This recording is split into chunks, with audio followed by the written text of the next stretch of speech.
unaweza kula chakula kile kile mchana ukawa vizuri, lakini kila wakati wa usiku kinakuletea shida. Issue ni kwamba unakula muda gani. Kula chakula muda ukiwa umeenda sana wakati wa usiku, kuna mambo kadhaa ambayo yanasababisha asidi kuwa nyingi, na ndipo sasa unapata shida za kiungulia, gesi, sijui kupata hali ya kifua kubana, makohozi na vitu vingine.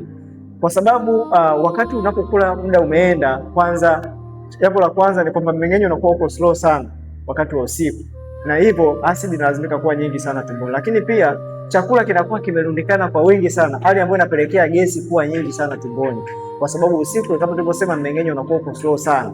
Lakini jambo jingine ni kwamba hakuna ile hali ya mtu kuwa free kuweza kutembea, kuzunguka, hali itakayofanya mwili wako uweze kufanya kazi. Mbaya zaidi ni unakula unaingia kulala, kwa mwili wako unalala wima.